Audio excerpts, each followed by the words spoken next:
പാലക്കാട്ടൊരു വിചാരണ നടത്തി.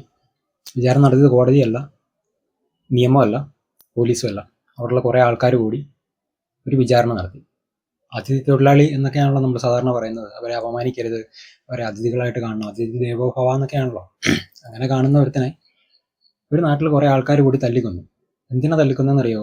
സംശയം. അവൻ കള്ളനാണോ അല്ലെങ്കിൽ അവൻ എന്തെങ്കിലും മോഷ്ടിക്കാൻ വന്നതാണോ എന്ന് ഈ അതിൽ നടക്കുന്ന കുറേ ആൾക്കാർക്കുണ്ടായ സംശയത്തിന്റെ പേരിൽ അവനെ തല്ലിക്കൊന്നു കുറേ ആൾക്കാർ. നിങ്ങൾക്ക് മധുവിനെ ഓർമ്മയുണ്ടോ? പാലക്കാട് അട്ടപ്പാടിയിലുണ്ടായ ഒരു ആദിവാസി മർദ്ദനത്തിനിരയായി മരിച്ചു. ഒരു 6-7 വർഷം മുമ്പാണ്. എന്താ ചെയ്തത് തെറ്റെന്നറിയോ? ഭക്ഷണത്തിന് വേണ്ടി, അല്ലെങ്കിൽ അവന് വിശന്നിട്ട് ഭക്ഷണ സാധനം മോഷ്ടിച്ച് എന്തോ മുളക് പൊടിയോ മഞ്ഞപ്പൊടിയോ അങ്ങനത്തെ സാധനമാണ് മോഷ്ടിച്ചത്. അവനെ തല്ലിക്കൊന്നു, അവനെ കെട്ടിയിട്ട ഫോട്ടോയും കാര്യങ്ങളൊക്കെ നമ്മൾ കണ്ടതാ അല്ലേ? ഇതാണ് പ്രശ്നം. അതിദാരിദ്ര്യത്തിൽ നിന്ന് രക്ഷപ്പെട്ട ആദ്യത്തെ സംസ്ഥാനമാണെങ്കിൽ ദൈവത്തിന്റെ സ്വന്തം നാട് എന്നൊക്കെ പറയുന്ന ഏത് ദൈവമാണ്? അങ്ങനെ സാധനം ഇല്ലാതെ ഇനിയെങ്കിലും മനസ്സിലാക്കണം സമൂഹം. ഒരു മനുഷ്യനാണെന്നും ഒരു സഹജീവിയാണെന്നും എന്നുള്ള ബോധം ഈ പറയുന്നതിൽ ഏതെങ്കിലും ഒരുത്തൻ ഉണ്ടായിരുന്നെങ്കിൽ ഇന്നിപ്പോൾ ആ പയ്യൻ മരിക്കില്ലായിരുന്നു. പയ്യനല്ല, അത്യാവശ്യം ഏജുള്ള ആളാണ്. അയാള് നോർത്തിൽ എവിടുന്ന വന്ന ആളാണ്. ഈ പുള്ളി ജോലിക്ക് വേണ്ടി വന്നതാണ്. അവിടെ ഇയാൾക്കറിയാവുന്ന പരിചയമുള്ള ഇയാളുടെ സുഹൃത്തായിട്ടുള്ള ഒരാൾ അവിടെ ഇവിടെ ജോലി ചെയ്യുന്നുണ്ട്. അപ്പം ആ കൂട്ടത്തിൽ ജോലി ഉണ്ടോ എന്നറിയാൻ വേണ്ടി വന്നതാണ്. ഇയാൾക്ക് ഭാഷ അധികം അറിയത്തില്ല.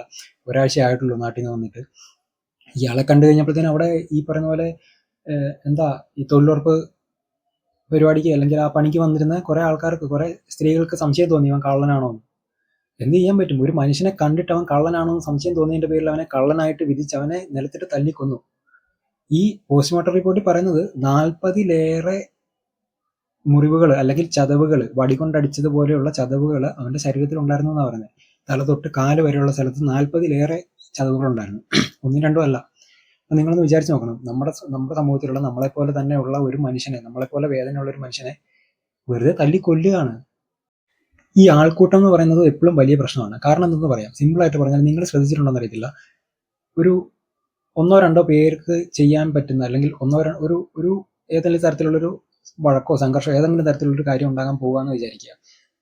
ഒരാൾ അപ്പുറത്തെ സൈഡിൽ നിൽക്കുന്നു, ഇപ്പുറത്തെ സൈഡിൽ ഒരാൾ നിൽക്കുന്നെങ്കിൽ ആ കാര്യം അത്ര പ്രശ്നമില്ലാതെ പോകും. ഇപ്പൊ ഇന്നലെ തന്നെ ഒരു വാർത്ത കണ്ടു. അതായത് ഒരു ഓട്ടോയും ബൈക്കും തമ്മിൽ കൂട്ടിയിടിച്ച എന്തോ ഒരു സംഭവമാണ്. ഇതില് ഓട്ടോക്കാര് കുറെ ആൾക്കാർ കൂടിയപ്പോഴത്തേനും ഇവന് തല്ലുകൊള്ളേണ്ടി വരുന്ന ഒരു സിറ്റുവേഷൻ വന്നു. ഇവന് ആക്രമാസക്തനായി, അല്ലെങ്കിൽ അവൻ കിക്ക് ബോക്സിംഗ് പഠിച്ചു വരുത്തനായിരുന്നു, അവൻ ഡിഫെൻഡ് ചെയ്തു. കുറെ ആൾ കൂടി എന്ത് ചെയ്യാൻ പറ്റും? നമ്മളെപ്പോലുള്ളവരൊക്കെയാണ് തല്ലുകൊണ്ട് അവിടെ കിടക്കുകയല്ല, വേറെ മാർഗ്ഗമൊന്നുമില്ല. നമുക്കൊന്നും തല്ലുള്ള ആരോഗ്യം പോലും ഇല്ല. അപ്പൊ ആലോചിച്ച് നോക്കി, ഈ ആളെ കണ്ടു കഴിഞ്ഞാൽ അയാൾ മെലിഞ്ഞ ഒരാളാണ്. ഈ മധു അങ്ങനെ അല്ലായിരുന്നോ? സ്വന്തമായിട്ട് ഇടിച്ചു നിൽക്കാൻ പറ്റാത്ത ഒരുത്തൻ, അല്ലെങ്കിൽ നിസ്സഹായനായിട്ട് ഒരുത്തൻ എന്ന് കണ്ടു കഴിഞ്ഞാൽ ഈ നാട്ടുകാർ 1-2 പേരാണെങ്കിൽ പ്രശ്നമില്ല. എത്രമാത്രം ആൾ കൂടുന്നോ അത്രമാത്രം ഒരു തരത്തിലുള്ളൊരു സൈക്കോളജിക്കൽ പ്രശ്നമാണത്. ആൾ കൂടുമ്പോൾ എന്തും ചെയ്യാം എന്നുള്ളൊരു ധാരണയാണ് മനുഷ്യന് വരുന്നത്. ഇനി അവൻ കള്ളനാണെന്ന് വിചാരിക്കുക. കള്ളനാണെങ്കിൽ എന്ത് ചെയ്യാൻ പറ്റും? അതിനാണ് ഈ പോലീസും കാര്യങ്ങളും ഉള്ളത്. കള്ളനാണ് എന്ന് തോന്നിക്കഴിഞ്ഞാൽ അവനെ ഹോൾഡ് ചെയ്യുക. അതായത് കള്ളനാണെന്ന് നിങ്ങൾക്ക് സംശയമുണ്ട്, അവനെ പോകാൻ അനുവദിക്കണ്ട, തടഞ്ഞു വെക്കാം, ഇല്ല അവന്റെ കയ്യിലോ കാലിലോ പിടിച്ചു നിർത്താം. എന്നിട്ട് പോലീസ് വരുമ്പോൾ വിട്ടുകൊടുത്താൽ മതി. കല്ലുകൊണ്ട് ചോര ഛർദ്ദിച്ച് കിടന്നവനെ മണിക്കൂറുകൾ കഴിഞ്ഞാണ് പോലീസ് വരെ അവന്റെ അടുത്ത് എത്തുന്നത്. ഒന്ന് ആലോചിച്ച് നോക്കി. എല്ലാം കഴിഞ്ഞവൻ ചത്തു പോകുമെന്ന് മനസ്സിലായി കഴിഞ്ഞപ്പോഴാണ് പോലീസിനെ വിളിക്കുന്നത്. ഇവനെ ആശുപത്രിക്ക് എടുത്തുകൊണ്ട് പോയി. ആശുപത്രിയിൽ നിന്നപ്പോൾ ഡോക്ടറോട് ഇവൻ പറഞ്ഞു, എനിക്ക് നല്ലപോലെ തല്ല് കിട്ടിയെന്ന് പറഞ്ഞു. പോസ്റ്റ്മോർട്ടം റിപ്പോർട്ടിൽ ഇതാണ് സംഭവം. തലക്കേറ്റ പരിക്ക് കൊണ്ടാണ് അവൻ മരിച്ചെന്നുള്ളതാണ്. തലയ്ക്ക് മാത്രമല്ല, ശരീര ആസകല പരിക്കാണ്. ആദ്യം മനുഷ്യനാകണം, അത് കഴിഞ്ഞ് വേണം മറ്റുള്ളതിലേക്കൊക്കെ പോകാൻ. ഈ എല്ലാ കാര്യത്തിനും, ഇല്ലെങ്കിൽ ഈ പലപ്പോഴും പല ആൾക്കാരും പറയാറുണ്ടല്ലോ, ഈ ലോകത്തിൽ നന്മ നടക്കുന്നത്, അല്ലെങ്കിൽ മനുഷ്യർക്കിടയിൽ നന്മ എന്ന് പറയുന്ന കാര്യം വർക്കൗട്ട് ചെയ്യാനുള്ള റീസൺ ഈ ഒരു ഗ്രൂപ്പ്, മതം പോലെയുള്ള ഒരു ഗ്യാങ്ങോ അല്ലെങ്കിൽ ഈ ദൈവത്തിനെ പോലെ ഉള്ള ഒരാളാണോ? ഈ ദൈവത്തിന് കണ്ണടച്ചിരിക്കുകയായിരുന്നോ ഈ ഇത്ര ആൾക്കാർ ഒരുത്തനെ തല്ലിക്കൊന്നപ്പോൾ? അല്ല. മനുഷ്യത്വം എന്ന് പറയുന്ന സാധനത്തിന് മേളിലായിട്ടൊന്നുമില്ല. അത് ഈ പറയുന്ന ദൈവവും ഇല്ല, മതവും ഇല്ല, ഒരു സാധനവും ഇല്ല. ഇനി ഇങ്ങനെ ഒരു ഐറ്റത്തിനെ പേടിച്ചിട്ടാണ് നിങ്ങൾ ഈ പറയുന്ന പോലെ മറ്റുള്ളവനെ ഉപദ്രവിക്കാതിരിക്കുകയോ അല്ലെങ്കിൽ മറ്റുള്ളവർക്ക് നന്മ ചെയ്യുന്നെങ്കിൽ നിങ്ങൾ പ്രശ്നമാണ്. കാരണം എന്താ വെച്ചാൽ ഈ ഒരു സാധനം നിങ്ങളുടെ തലയിൽ നിന്ന് ഇപ്പം പോകുമ്പോൾ നിങ്ങൾ അന്നേരം വലിയ പ്രശ്നമായിട്ടുള്ള സമൂഹത്തിൽ, ഈ സൊസൈറ്റിയിൽ നിങ്ങൾ വലിയ പ്രശ്നമാകും. ഇത് നമ്മുടെ സാമാന്യ ബോധത്തിൽ വേണം. അതായത് നമുക്ക് എന്താണോ ഇഷ്ടമല്ലാത്തത്, ആ ഇഷ്ടമല്ലാത്ത കാര്യം മറ്റൊരുത്തനോട് ചെയ്യരുത്. നിങ്ങൾക്ക് തല്ലുകൊള്ളുന്ന ഇഷ്ടമാണോ? അല്ല. നിങ്ങൾക്ക് തല്ലുകൊള്ളുന്ന ഇഷ്ടമല്ലെങ്കിൽ ഒരുത്തിനെ തല്ലു കൊടുക്കാൻ ശ്രമിക്കരുത്. ഒരു കുറ്റവാളിയാണെങ്കിൽ, ഒരു കള്ളനാണെങ്കിൽ പോലും നിങ്ങളുടെ വീട്ടിൽ നാളെ ഒരു കള്ളൻ കയറിയാൽ അവനെ പിടിച്ച് എങ്ങനെയെങ്കിലും വെക്കാൻ നോക്കുക, അല്ലെങ്കിൽ അയൽക്കത്തുള്ള ആൾക്കാരോ. അല്ലാതെ അവനെ തല്ലി അവശനാക്കിയിട്ട് നിങ്ങളുടെ ഈ പറയുന്ന ചൊറിച്ചിൽ മൊത്തം അവന്റെ ദേഹത്ത് തീർത്തിട്ട് അവനെ കൊടുക്കുകയല്ല ചെയ്യേണ്ടത്. അതിനാണ് ഇവിടെ കോടതിയും പോലീസും നിയമം ഉള്ളത്. അല്ലാതെ നിയമം നിങ്ങൾ എടുക്കുകയാണെങ്കിൽ പിന്നെ ഇവർക്കൊക്കെ തന്നെ വേറെ പണി തന്നെ, ഇവരൊക്കെ കോട്ടും കൂരി വെച്ചിട്ട് വല്ല വാർക്കപ്പണിക്കും പോട്ടെ. ഇതാണ് പ്രശ്നം. ഈ സമൂഹത്തില് ആള് കൂടിക്കഴിഞ്ഞാൽ എന്തും ചെയ്യാന്നുള്ളൊരു ധാരണ എന്ന് മാറുന്നു അന്നേ ഈ സമൂഹം നന്നാവുള്ളൂ. അതുവരെ ഇത് തുറന്നുകൊണ്ടേയിരിക്കും. ഇനി പറയും പാലക്കാട്ട് നടന്ന രണ്ടാമത്തെ ഒറ്റപ്പെട്ട സംഭവമാണ്, അതല്ല സംഭവിക്കുന്നത്.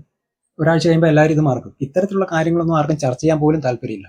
ഏതെങ്കിലും പെണ്ണുങ്ങളുടെ വിഷയമോ വല്ല ബലാത്സംഗമോ വല്ല സ്ത്രീപീഡനമോ വല്ല ഗൂഢാലോചനയോ ഇതിന്റെ പിന്നാലെ ഇങ്ങനെ നടന്നോളൂ. ഇന്നിപ്പോ ചർച്ച നടന്നുകൊണ്ടിരിക്കുന്നുണ്ട്, അല്ലെങ്കിൽ ഇന്നിപ്പോ മീഡിയയിൽ ഈ പറഞ്ഞൊരു സംഭവം ഹൈലൈറ്റ് ആയിട്ട് കാണുന്നുണ്ട്. ഈ മധുവിന്റെ കാര്യം എന്തായി? അതിനെക്കുറിച്ച് ചിന്തിക്കുന്ന പോലുമില്ല. അവരെന്തി, അതായത് ഈ തല്ലിക്കൊന്ന ആൾക്കാരെന്തി? കണ്ടാലറിയാവുന്ന എത്ര പേരുടെ പേരിലാണ് കേസെടുത്തത്? ഇവരൊക്കെ ഇപ്പൊ അടുത്ത ആൾക്കാരെ തല്ലി നടക്കുന്നുണ്ടായിരിക്കും, ആർക്കറിയാം. ഈ വിഷയത്തിൽ ഇപ്പൊ അവന്റെ കൂടെ എന്ന് പറഞ്ഞിട്ട് ഹാഷിം സ്റ്റാറും അണ്ടർസ്കോറും കുത്തി നടക്കാൻ ആരെങ്കിലും വരുമോ? ആരും വരികയില്ല. ഇതാണ് പ്രശ്നം.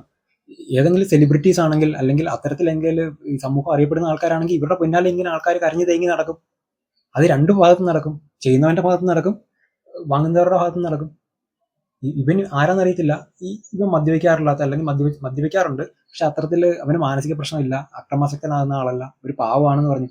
ഇവനോട് ഈ മലയാളത്തിൽ ഈ വെളിവില്ലാത്ത ഈ ആൾക്കാർ ചോദിച്ചു കാണും, മോനെ നീ എന്നത്തിനാ പഠിപ്പിക്കുന്നത്, എന്നാ നിന്റെ പരിപാടി എന്നാ എന്ന് ചോദിച്ചു കാണും. ഇവന് ആ ഭാഷ അറിയത്തില്ല. ഒരാഴ്ചയായിട്ട് കേരളത്തിലേക്ക് വന്നവൻ അവിടുന്ന് ഈ മലയാളം പഠിക്കുന്നത്. ഒന്നാമത്തെ മലയാളം പഠിക്കാൻ ബുദ്ധിമുട്ടാണ്.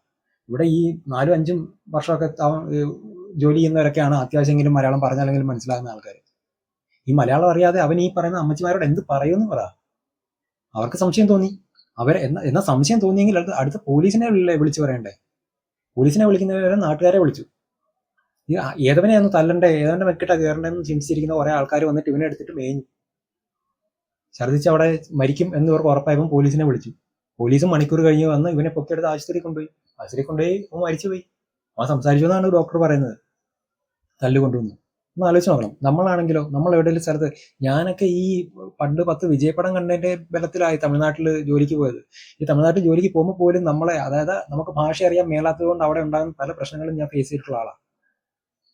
ഒരു കന്നഡ എന്ന് പറയുന്ന ഒരു സാധനം അറിയാൻ വയ്യാതാണ് ഞാൻ ബാംഗ്ലൂർക്ക് പോയത്. ബാംഗ്ലൂർ 1 വർഷം ഞാൻ ജോലി ചെയ്തതും ഇതിനെക്കുറിച്ച് യാതൊരു ധാരണയില്ല. എനിക്ക് അവിടെ സംസാരിക്കാൻ പോലും അറിയില്ല. ആകെ അറിയാവുന്ന കുറച്ച് ഇംഗ്ലീഷും പിന്നെ ഉള്ളത് മലയാളം മാത്രമാണ്.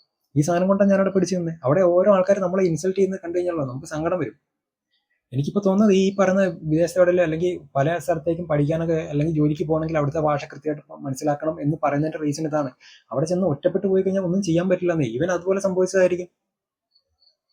വെള്ളം ചോദിക്കാൻ പോലും അവന് അറിയത്തില്ലായിരിക്കും. പിന്നെ നമ്മുടെ നാട്ടിലിപ്പം ബംഗാളികളോ അല്ലെങ്കിൽ അത്തരത്തിലുള്ള ഹിന്ദി പറയുന്ന ആൾക്കാർ ഒരുപാട് ആൾക്കാരുള്ളതുകൊണ്ട് പനി എന്ന് പറഞ്ഞാൽ നമ്മുടെ നാട്ടിലുള്ളവർക്ക് അറിയാം വെള്ളം കുടിക്കാനാണ്. പക്ഷെ ഈ കള്ളനാന്ന് ഈ നാട്ടുകാരെല്ലാം കൂടെ അങ്ങോട്ട് ഉറപ്പിച്ച് വെച്ചിരിക്കുന്ന ഒരുത്തിന് എങ്ങനെ വെള്ളം കൊടുക്കുന്നത്? അവൻ എന്താ വേണ്ടെന്ന് എങ്ങനെ ചോദിക്കുന്നത്? ഈ ഇത്തരത്തിലുള്ള അന്യസംസ്ഥാന ആൾക്കാർ നമ്മൾ ഒരുപാട് ജോലി ചെയ്യുന്നതുകൊണ്ട് നമുക്ക് തന്നെ പല ആൾക്കാർക്കും ഹിന്ദി അറിയാമല്ലോ. ഒരാളായിട്ട് കമ്മ്യൂണിക്കേറ്റ് ചെയ്യാൻ അവനോട് ആരെങ്കിലും എന്തായാലും ചോദിച്ചോ? ഞാൻ കണ്ട വീഡിയോയ്ക്കകത്ത് അവനോട് എന്തോ സംസാരിക്കുന്നുണ്ട്. ഇവന് പറയാൻ പറ്റുന്നില്ല. പാനിക്കായി പോയി കാണും. ഇവന് കൂടെ ഉള്ളവൻ ജോലിക്ക് കയറി കാണും. എന്ത് ചെയ്യാൻ പറ്റും? തല്ലുകൊള്ളാനല്ലേ പറ്റുള്ളൂ. എന്നാൽ ഇവനെ പിടിച്ച് ഇങ്ങനെ ഒരുത്തനെ കണ്ടു എന്ന് പറഞ്ഞ് 10-20 പേരുണ്ടായിരുന്നു പറഞ്ഞു. 20 പേര് പിടിച്ചാൽ നിൽക്കാത്ത ഒരുത്തനുണ്ടോ? കയ്യിലും കലയിലും പിടിച്ചവിടെ വെച്ചോ, പ്രശ്നമില്ല. എന്തിനാ ഈ തല്ലാൻ പോകുന്നതെന്നാണ് ഈ പ്രശ്നം. നിങ്ങളെ ഇതുപോലെ ഒരുത്തൻ കെട്ടിയിട്ടിട്ട് അടിച്ചാൽ ഇഷ്ടപ്പെടുവോ? അല്ലെങ്കിൽ നിങ്ങൾക്ക് സഹിക്കാൻ പറ്റുമോ? ഇതുപോലെ തന്നെയല്ലേ ഒരുത്തൻ. അവൻ 2 പിള്ളേരുണ്ട്, നാട്ടിൽ ഭാര്യയുണ്ട്, കുടുംബമായിട്ട് നമ്മളെപ്പോലെയൊക്കെ തന്നെ ജീവിക്കുന്ന ഒരുത്തനാണ്. ഇനി അവിടെ എന്തുണ്ട് എന്ന് ആലോചിച്ച് നോക്കി. ഈ എല്ലാവരും പറയാറുണ്ടല്ലോ ബംഗാളികളുടെ ഗൾഫാണ് കേരളം, കേരളത്തിൽ എന്തോ വാഴയ്ക്ക കൊടുക്കുക എന്നാണ് ഗവൺമെന്റ് ഒക്കെ പറയുന്നത്. കേരളത്തിൽ എന്തോ മറിച്ച് കൊടുക്കുക ആൾക്കാർക്ക്. ഇങ്ങനെ മറിച്ച് കൊടുക്കുന്ന വാങ്ങിക്കാൻ വന്നവനാ. അവിടെ പണിയില്ലാതെ വന്ന് ഇവിടെ എന്തെങ്കിലും പണിയെടുത്ത് അവന്റെ കുടുംബം പോറ്റാൻ വേണ്ടി വന്നവനാ. ഒരാഴ്ച കൊണ്ട് തീർന്നു, തല്ലിക്കൊന്നു. എന്ത് ചെയ്യാൻ പറ്റും? ഇത്തരത്തിലുള്ള ഈ മനുഷ്യന്റെ ചിന്തയാണ് ഈ സമൂഹത്തിൽ ഏറ്റവും പ്രശ്നം ആകുന്നതും. ഈ ആൾക്കൂട്ടം എന്ന് പറയുന്ന സാധനം, എവിടെയൊക്കെ ആൾക്കൂട്ടം കൂടുന്നുണ്ടോ, അത് മതമായാലും രാഷ്ട്രീയമായാലും എവിടെ ആൾക്കൂട്ടം കൂടുന്നുണ്ടോ അത് പ്രശ്നമാണ്. നിങ്ങൾ ഇതുവരെ കണ്ടിട്ടുണ്ടോ ഏതെങ്കിലും ഒറ്റപ്പെട്ട ആൾക്കാർ, ഒരു കോൺഗ്രസ്സുകാരനോ ഒരു BJP കാരനോ ഒരു CPM കാരനോ നടന്നു പോകുന്ന വഴിക്ക് അടി ഉണ്ടാക്കിയിട്ടില്ല. ഈ 2-3-4 ദിവസം മുമ്പ് കണ്ടത് എന്തൊക്കെയാണ്? ഒരു കൂട്ടം ആൾക്കാർ അവിടെ നിന്ന് അടിക്കുന്നു, ഒരു കൂട്ടം ആൾക്കാർ ഇവിടെ നിന്ന് അടിക്കുന്നു.